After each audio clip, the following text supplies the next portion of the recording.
Hey friends, welcome to my channel. This is Musab. I am a privacy professional and a lawyer.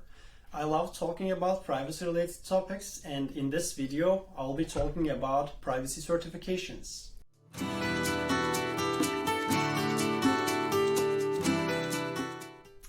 As you may already be aware, in order to set the standards for professionals in the privacy and data security field, the CIPP, International Association of Privacy Professionals, provides certifications for individuals to prove their knowledge and skill set. And many companies require at least one of those certifications for their privacy job openings. Therefore, having at least one of these certs opens possibilities for six-figure salary positions. That being said, it is no secret that CIPP exams are quite expensive. So you feel the pressure of financial hardship and start second-guessing your preparation. Having experienced the same issues, I wanted to prepare a video about the easiest and cheapest way to pass these exams. I passed the CIPP US, CIPPE, and CIPM exams on my first try. And I'm pretty sure that after watching this video and following my tips, you will be able to ace those exams and get the privacy job that you have been looking for. Mind you though, if you are still in very early stages of deciding which privacy certification to get, please check out my other video comparing different privacy certifications. If that sounds good, let's get started. So, how long it takes to prepare for these exams? At first, let me state this. The amount of time you will spend on the exams depends a lot on your background. Having some experience in the field, or especially having a legal background, such as being a lawyer or compliance officer, will definitely make you feel more comfortable and change the amount of effort you will put in. However, you can definitely pass those exams without a law school degree or experience. In fact, many people use one of those certifications to step into the field without an experience. Going back to the amount of time for preparation, the CIPP recommends at least 30 hours of dedicated studying and preparation time to pass each exam. However, as a privacy professional, I can only say that this is sufficient if you already have an extensive experience in the field. Personally, I studied about 80 hours for CIPP US and CIPPE exams each, and by the time I took the exams, I already had work experience and was well acquainted with the industry. And with 80 hours of studying, I answered around 80% of the questions correctly on both of these exams. The passing score should be 70, so I scored a little bit above the passing score with 80 hours of studying.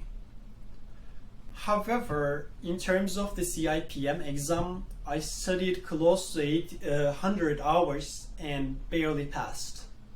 I think there are two reasons behind that.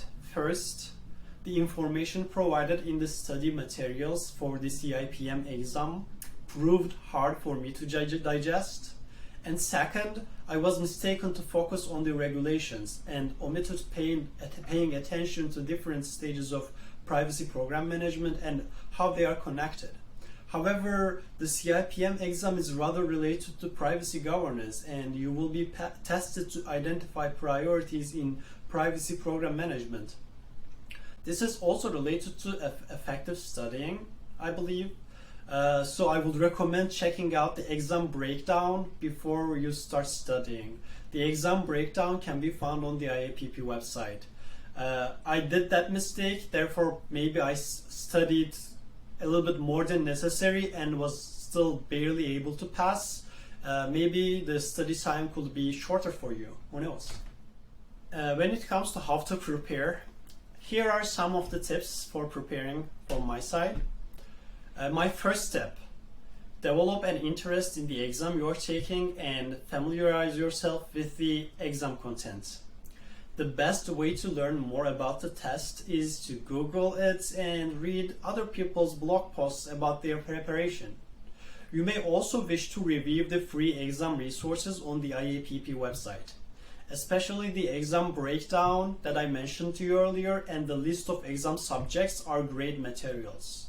As you become more interested in the exam, you will be able to memorize less and retain the material easier.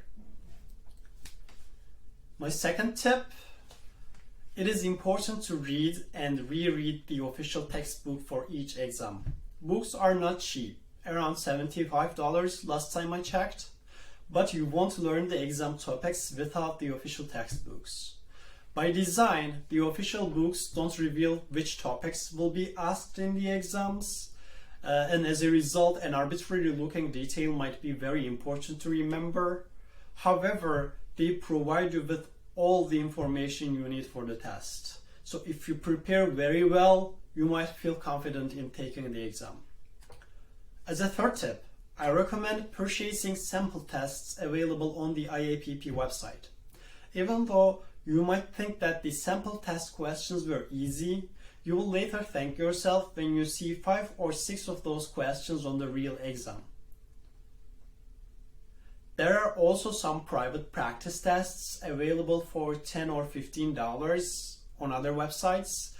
These may be worth purchasing too, but I will urge you to pay attention to their reviews because some of them can inadvertently mislead since there are not many authorities to oversee their accuracy.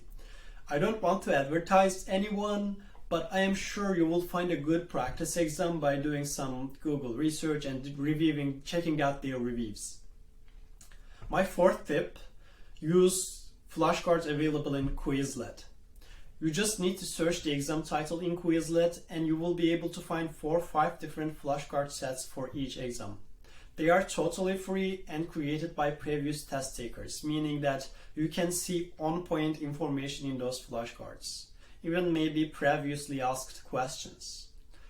Finally, as you probably know, IAPP provides online training courses for preparation, but they are quite expensive.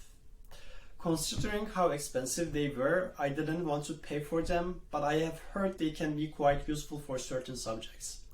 Therefore, if you have the budget or your company is sponsoring, then you might want to consider and give them a try.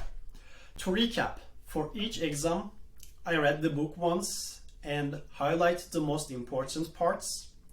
Following that, I went back to reread the book to prepare my outline. I then searched Quizlet for a flashcard to test my memory.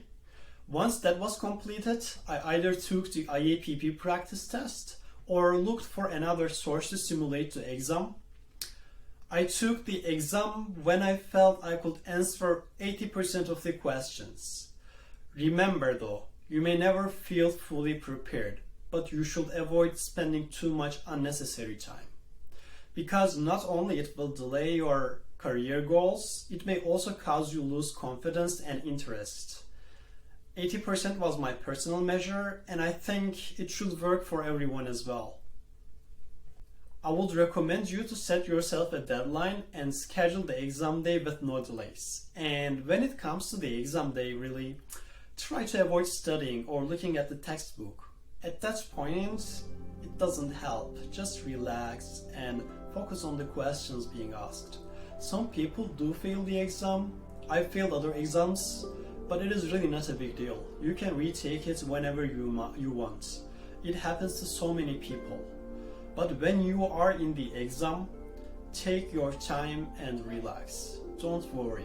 I'm sure you will do fine. Thanks for watching this video. I hope this has been helpful and that you can use some of the tips I provided. Please don't hesitate to drop your questions in the comment section. I will do my best to answer any of your questions. I wish you good luck and good luck with the exam.